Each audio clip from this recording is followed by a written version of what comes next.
Nahabol din nga si John Leo, 36 years old, habang naka-confine sa ospital. October 2022 nang nakagat si John Leo ng isang alagang aso. Okay, so February, tapos October. 4 months po, no? Yung interval simula nung nakagat daw siya ng aso and then dun sa time na nagpakita na yung mga symptoms. Dahil hindi naman daw nakitaan ng sugat ang kagat ng aso kay John Leo, hindi raw nagpapakuna ng anti-rabies sa kanyang asawa. So ingat po tayo, no? Minsan kasi akala natin walang sugat, pero meron pong maliit na gasgas na kung saan pwede pumasok yung rabies virus na galing sa aso and humalo sa dugo natin. Actually, pwede rin kahit walang sugat at all, lalo na pag kumapit yung laway ng aso papunta dito sa bibig natin, o kaya nakuskus natin dito sa mata, o kaya naman nadilaan ng aso yung mga sugat natin sa katawan. Kasi pagkakaalam namin, pag tuta, walang rabies, tsaka sa amin lang din naman yung tuta. Yung husband ko naman, wala din naman siyang iniinda, wala din naman siyang hindi naman siya nilagnat. Kadalasan talaga sa mga aso kapag meron silang rabies, kapag tinawag na silang rabid dog, ang nararamdaman talaga nila or nakikita natin sa mga aso natin, kadalasan naglalaway yan. Hindi nila mapigilan, talagang drooling yung saliva nila, talagang tumutulo sa sahig. Minsan naman pag pinapakain natin sila, hirap silang lumunok. Pansinin nyo yan sa mga aso nyo, tipong umunguya sila, tapos kapag lulunukin na nila yung pagkain nila, para silang naduduwal o kaya hindi nila completely maipasok sa lalamunan nila yung pagkain. Minsan naman tahimik lang sila, okay, dati masigla sila, nakikipaglaro, pero biglang naging mahina yung pangatawan, laging tulog, o kaya naman bigla sila naging aggressive, bigla nang nangangalmot. Pero makalipas lang halos 3 buwan, bigla na lang daw nakaramdam ng pananakit ng braso at hirap sa paghinga si John Leo.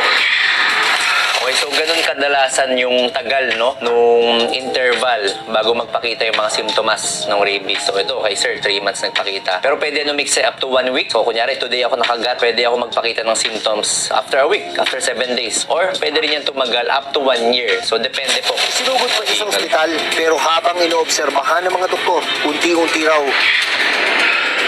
nakikitaan ng mga simptomas ng rabies. Kung nakikita natin dito, no, hirap huminga si sir. Tapos para siyang hindi mapakali. Agitated siya. So, hindi siya makahanap ng pwesto na komportable. Tapos, kadalasan din mga simptomas nila dyan. Hindi sila nakikipag-coordinate do sa mga doktor or sa mga nurses. Yung virus po kasi pumupunta po yan sa central nervous system. Ibig sabihin sa utak ng tao. So, kapag nandun na siya, dumami na siya doon. Doon na nagpapakita yung mga typical na simptomas. So, aside dito sa pinapakita ni sir na nahihirapan huminga tapos agitated, pwede rin sila makaramdam dyan ng hydrophobia. Ibig sabihin, takot sila uminom ng tubig. So, bibigyan mo sila ng tubig, papainumin mo, pero tatanggihan nila. Or gusto man nila itry, hindi nila malunok. Yung iba din nakakaramdam ng aerophobia. Ibig sabihin naman, takot sa hangin. Okay? So, ayaw nila na hanginan, ayaw nila nakakaramdam ng fresh air. So, mas gusto nila dun sa mga lugar na wala masyadong hangin. So, itong mga changes na to sa mga patients na may rabies, nangyayari yan kasi nagkakaroon ng pagbabago dun sa brain chemistry nila or dun sa itsura ng brain nila. So, nagkakaroon sila ng mga hallucinations, pwedeng meron sila nakikita or pwedeng meron silang mga naririnig. Pag kumalat na po yung virus sa brain ng pasyente, pwede magkaroon ng tinatawag na encephalitis. So, nangyayari doon na mamaga yung parts ng brain ng pasyente. So, that's why nagkakaroon ng mga ganitong sintomas. Kumbaga, nagkakaroon ng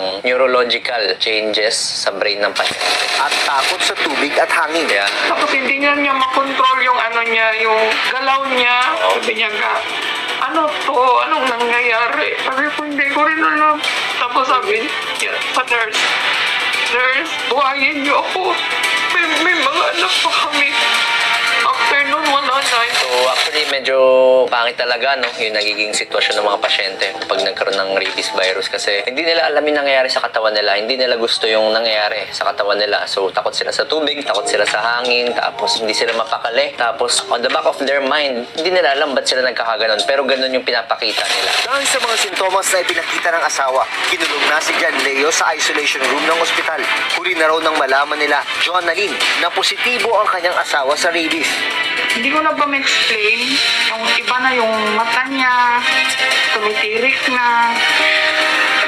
At makalipas lang ang ilang oras, binawian ng buhay si John Leo. Dok, ano yung dapat namin gawin kapag nakagat kami ng aso? Ang una nyo pong gagawin ay hugasan. Takbo agad kayo sa CR or isang merong water source. Padaanan nyo ng tubig, tapos sabunin nyo maigi para matanggal talaga yung mga laway tsaka yung mga dumi-dumi doon sa area na yon. Gawin nyo yan for at least 15 minutes, okay? Running water tsaka sabon, yun lang. After nyan, tuyuin nyo, lagyan nyo ng betadine, lagyan nyo ng gasa, at tumakbo agad sa pinakamalapit na ospital or animal bite center. Yung mga doktor at nurses nurses na po yung mag-a-assess sa inyo kung anong type at kung gaano karaming bakuna yung dapat na ibigay sa inyo. Huwag na po natin patagalin, okay? So, huwag natin paabutin ng kinabukasan or worst case scenario, after 1 week, tsaka pala kayo magpupunta. Pumunta na po agad para mapigilan po yung mga gantong pangyayari. Dok, meron kaming alagang aso at pusa. Ano yung dapat naming gawin? Ugalin po natin ipakonsulta sa veterinaryo para mapabakunahan. Or kung nabakunahan na siya dati, dapat po laging updated yung vaccination niya. At least sigurado po tayo na safe yung alaga natin laban sa mga sakit. At safe din po kayo bilang nag-aalaga ng mga pets nyo. Actually, very preventable po yung rabies. Ibig sabihin, maiwasan natin yan. Kasi meron na tayong bakuna eh. Basta up to date lang po yung bakuna ng aso natin. Tsaka yung bakuna natin is up to date din po. Maiwasan natin yung mga gantong pangyayari.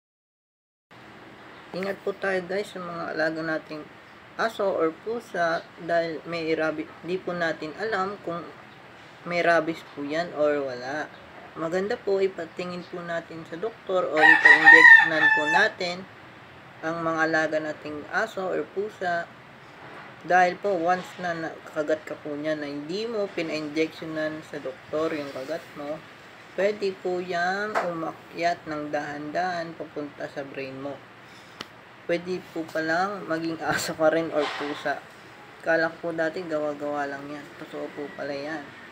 Kaya ingat po tayo guys. Mas lalo na po yung mga bata po or baby na may alaga po kayong aso at pusa. Ingat po tayo guys ha.